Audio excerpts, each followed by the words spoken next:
Hello everyone, welcome back to my channel, and if you're new around here, hi, I'm Mackenzie. Today we're going to be doing a little Disneyland California trip planning tips video, and I am so excited. If you don't know, my sister and I have a trip coming up to Disneyland California in less than 2 months, and so I thought it would be fun to kind of talk with you guys how we planned our trip and just some tips and tricks I've kind of learned about planning a Disneyland trip along the way. So that being said, a little bit of background about my Disneyland knowledge. I did live in Los Angeles as a travel nurse, so Disneyland was my home park for a little bit. Absolutely love the park. I will say the caveat to that was that I lived there during COVID, so I'm really excited to get back to Disneyland when everything's more open. But I will say that I'm primarily a Disney World person. I go to Disney World all the time. I love planning trips to Disney World and feel really confident with that. But as I was planning this Disneyland trip, I found that there wasn't a lot of information as far as planning a trip to Disneyland California. So you will see a lot of comparisons from me about planning a trip to Disneyland and Disney World. I think it'll be great if you're familiar with planning a trip to Disney World, or if you're planning a trip to Disney for the first time and going to Disneyland.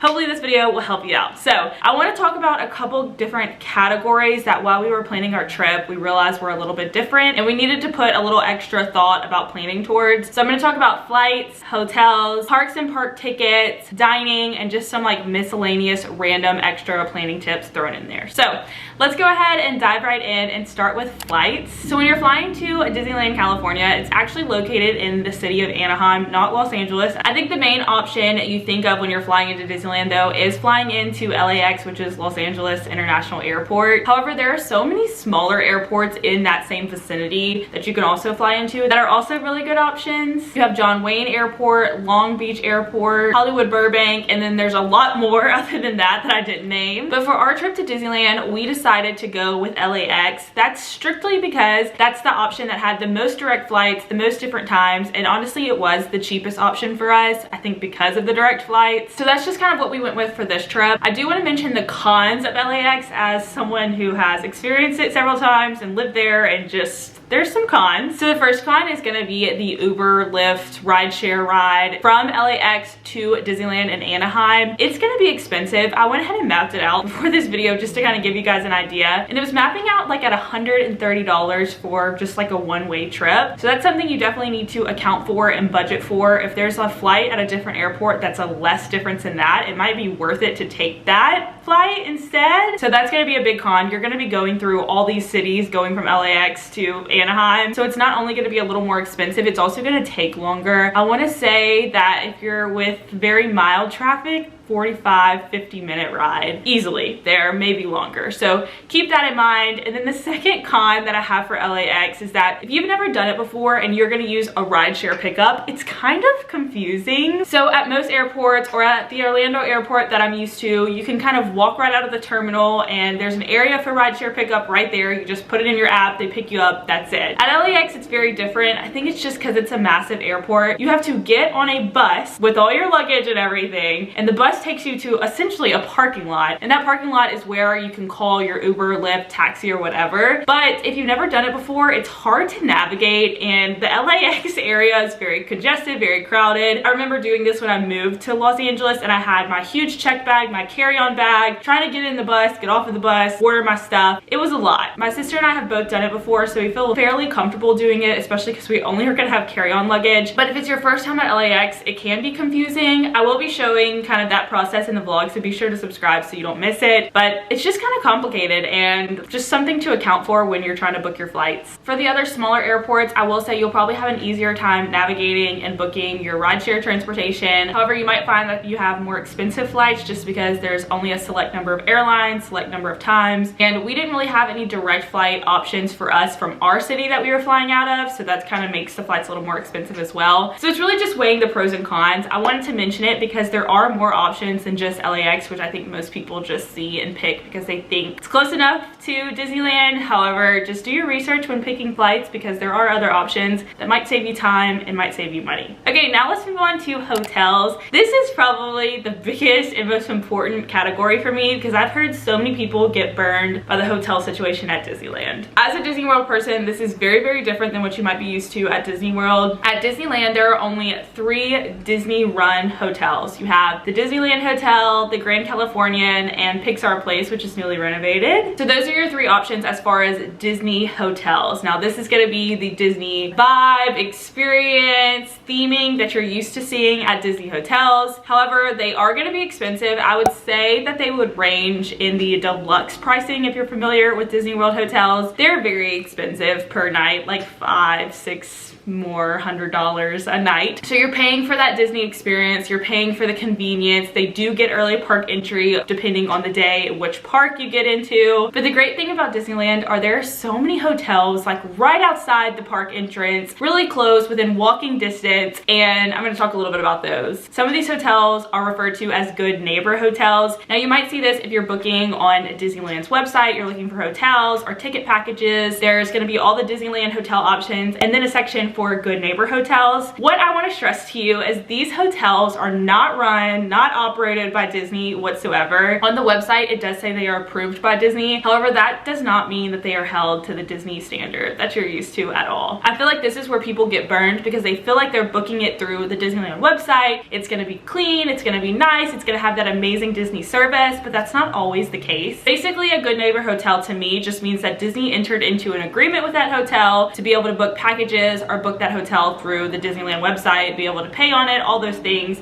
on the website. So I found that when looking at these good neighbor hotels on the Disneyland website that they don't show an accurate picture of the hotel. Sometimes you're not going to be able to see any reviews and the pictures are very limited. So what I would recommend you do is if you're looking at a good neighbor hotel to copy and paste that hotel into a separate browser, go on Yelp, read the reviews, look at tons of pictures, go to the hotel website and look at pictures. Because for this trip I was looking at a specific hotel and I noticed that like all the different room options had these same exact pictures on them and I was like, there's no way this is right. Some are more expensive, some are less expensive. And I went on the actual website and some of the different room options, some of them were completely renovated and were those beautiful pictures that I was seeing on the website, and some of them were like not renovated at all and very dated and old and did not look like the picture I was getting on the Disneyland website. I highly recommend just kind of doing your due diligence, searching these good neighbor hotels outside of Disneyland's booking process because you can get some really good information that way and really get a better picture of what the hotel is like. I've stayed at several of these good neighbor hotels. I've actually only stayed at them. I've never stayed at the Disneyland ones just because they honestly are a lot cheaper and some of them are closer to the entrances of the park than the Disneyland ones. So a couple of the ones I've stayed at the Anaheim Marriott, the Hilton Anaheim, and I highly recommend both of those. I've also stayed at the Anaheim Hotel and I do not recommend that one. It is located like right across the street. However, I kind of got burned by the pictures on the website thing, which is why I always check now outside of the Disneyland website. We're staying at a good neighbor hotel for this trip. I'm not going to share exactly which one, but it is a new one to me. I don't want to share just for safety reasons and because I don't have a review for you guys yet, so I don't want you to book it without me having like some opinions on it and sharing those with you guys, but I'll show it in the vlogs of course, so stay tuned for that. I will say that this hotel is also right across the street from the park entrance, so it's super close. I went on the hotel's website and did my research and I think we have a really good room and a really good setup. I will say that I normally always book a package like tickets and hotels when I go to Disney World or even when I go to Disneyland. However, I saw that as I was looking on the hotel's website like later on, I was trying to see if you could store luggage there if we got there early. The hotel had a massive discount and I booked it through there, canceled the package, and it ended up saving us money booking things separate. That's also something to look into, just see if the hotel specifically has any deals that's not offered through Disneyland's website. Okay, let's move on to parks now. I'm going to talk briefly about the different park options you have at Disneyland because if you're planning a trip, you need to look on and do your research for the parks and stuff to see kind of what's the right fit for you. But there are two parks at Disneyland. You have Disneyland Park, which is going to be your very classic nostalgic park. It also has Galaxy's Edge in there if you're interested in that. And then you have California Adventure Park. This is another really great park. It has a lot of themed lands. So you have Adventures Campus, you have Pixar Pier, you have Cars Land, which is really exciting. So those are kind of the two different parks. And then you also have Downtown Disney there, which is like shopping, dining, and I love that they still call it Downtown Disney. But the main thing I want to highlight when talking about the parks is that they are literally right across from each other. So when people say that they are super close to each other, they are not lying. One time I got to the parks for rope drop and the back of the Disneyland line touched the back of California Adventures line. So that's how close they are, which is why I always recommend Park Hopper, which we'll talk about in a second, but they are that close to each other. You're never gonna have to take a bus or anything to get in between them. You can just walk right across from one entrance to the other, which I think is so magical and I love that. So now let's kind of talk about park tickets. So like I said, I always recommend doing park hopper at Disneyland just because they are so close, and if you want to kind of hop back and forth, it's really easy to do that. For this trip, we're going to be there for 3 days at Disneyland, and I get asked a lot, like, how long do you think you need to do Disneyland? I think you can definitely do it in 3 full days, especially if you get Genie Plus. I usually say dedicate 1 park per day and leave the 3rd day with your park hopper to kind of go back and forth, do the highs of the trip, do things you missed. But I definitely think you can do it in 3 days. That's just kind of my recommendation. Again, do your research to see if you need more time, especially if you like to kind of slow down during your park days and stuff. You might need an extra day just to kind of have some time to rest. However, we're going very, very hard on these 3 park days and I'm so excited. So like I said, for this trip, we're going for 3 days. So we got 3-day park hopper tickets with Genie Plus, because as of now, March 2024, Disneyland still gives you the option to add Genie Plus to your ticket ahead of time, which I think is so great. It just allows you to kind of already have that paid for and not have to budget for that later or book it the morning of. It's just included in your ticket, you know it's there, and I've heard really great things about Genie Plus at Disneyland. I've never used it, but I heard you really get your money's worth out of it, so I'm very excited to try it out for you guys. Another thing about Disneyland that's a little different than where Disney World's at right now, you do still have to do park pass reservations. We know where we're gonna start our day each day because you had to go in and reserve it ahead of time. I don't know how long that's gonna last, but it's still there at Disneyland, as I said, in March of 2024. There's no telling if it'll go away. You know, Disney park things change every day, but for now we had to book ahead of time which park we wanted to start in. And I believe park hopping starts at 11 a.m. so you still have like a time that you have to wait before you can park hop. But 11 a.m. is pretty good. You could start in one park and go to lunch in the other park still, which I think is great. So that's kind of all I wanted to talk about as far as park and park tickets. Again, it's really going to depend on how many days you're going, how much you want to get done, but that's just kind of what we did for this trip. Definitely wanted to have park hopper and really wanted to have Genie Plus added in ahead of time so we don't have to save for that later. So the last big category I'm going to talk about is dining. Now, Disneyland dining is very different as a Disney World person. My family is used to always doing a quick service and sit down dinner each day at Disney World. There's so many fun restaurants we want to try, and there's tons of options, so we're never like limited as far as where we can eat. However, at Disneyland, since there's only 2 parks and Downtown Disney, you have a more limited number of sit-down restaurants that you can choose from. And honestly, there are so many great quick service and snack options at Disneyland.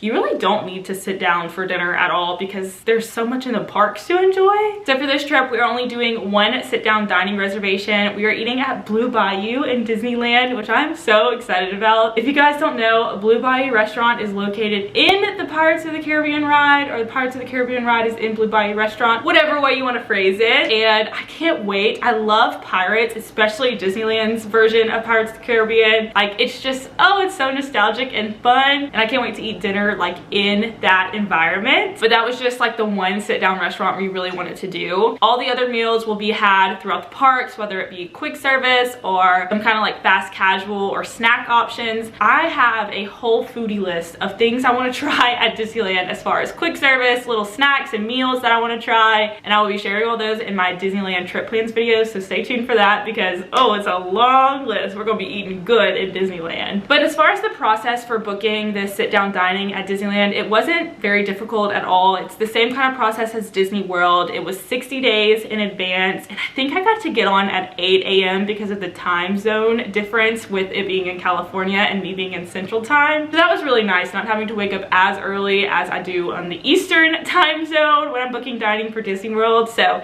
that was a plus for me. So I think that's everything that I kind of wanted to talk about as far as the big Disneyland trip planning things you need to know before you start booking your trip. I would also say keep in mind that Disneyland is more of a local park. You know, people aren't going like they go to Disney World where they're going for big 2-week trips at a time. The weekends tend to be very crowded there just because the locals are heading to the parks. However, I will say Disneyland really does seem like just the happiest place on earth. Every time I've gone, the weather is super beautiful. High temperatures don't mean like hot and humid. It's usually like a sunny, crisp, warm kind of heat. And I'm just so looking forward to this trip. I just can't wait to be back in Anaheim, be back at Disneyland, and explore the parks now that they're like completely open and I get to experience all that Disneyland has to offer. So yeah, I hope this video just kind of helped you if you're starting to plan a Disneyland trip. Just some things for you to keep in mind when you start your planning process. If you learned anything at all, be sure to like this video and subscribe down below so you don't miss all the fun Disneyland vlogs and content coming so soon. Thank you guys again so much for watching, and I will see you real soon. Bye!